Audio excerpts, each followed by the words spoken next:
J'ai ressenti tous les symptômes d'une commotion cérébrale, donc vision, problème de vision, je voyais double, les bruits du public me gênaient, mes coéquipiers dans le vestiaire qui applaudissaient, tout d'un coup comme ça, sans comprendre, j'étais fatigué. Et donc je demande à mon kiné de ne pas me faire jouer. Je rentre chez moi, il me dit va te reposer. Et ben, voilà, je me retrouve à la maison, sur le canapé, dans le lit, très fatigué, les enfants qui crient, qui jouent dans le salon, ça me gêne. Et donc je ne comprends pas. Ça va pas mieux. Et là, par hasard, chez moi, j'ai ma maman qui est là et aussi un ami de la famille. Et on commence à discuter. Ma maman lui parle de ses problèmes de sommeil. Et là, tout d'un coup, il lui dit, mais quand tu étais jeune, quand tu étais enfant, t'attendais le soir que ton père y rentre parce que tu avais peur, il buvait, tu avais peur pour ta maman, pour ta sœur, et donc tu voulais les protéger. Et donc ça a mis une ambiance, ma maman qui commence à avoir les larmes aux yeux. On ne comprend pas. Le lendemain, ma mère se réveille, j'ai jamais aussi bien dormi.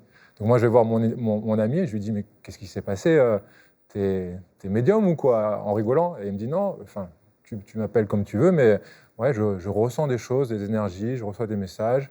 Donc je lui dis, tu ne sais pas ce qui m'arrive, voilà, il m'arrive ça. J'ai tous ces symptômes-là, je ne comprends pas, je n'ai pas pris de coup.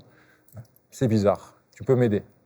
Et là, il va vous donner un conseil qui est « reconnecte-toi avec la nature et ça ira mieux ». Mon ami qui est chez moi me dit, mais en fait, non, tu fais un burn-out énergétique. Déjà, tu es à plat, donc il faut que tu te reconnectes à la nature, va apprendre la méditation. Il m'a passé tout un tas de livres. Et il m'a dit aussi, voilà, tu es dans une période où la première version de toi, le Nicolas robot, machine, qui a tout gagné, qui est le meilleur au monde, elle se termine et tu commences à ouvrir une autre porte sur l'après-carrière et tu ne sais plus où tu en es.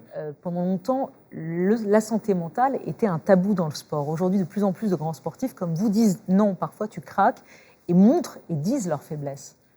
Ah oui, pour moi, c'était très important de parler de cet événement et pour moi, il est même central dans ma vie parce qu'il y a eu un avant et un après et j'ai tellement changé, même humainement, en tant que compétiteur, mais aussi humainement, une fois que j'ai compris toutes ces choses sur le mental, sur l'ego, sur l'enfant, sur tout un tas de questions que je me posais.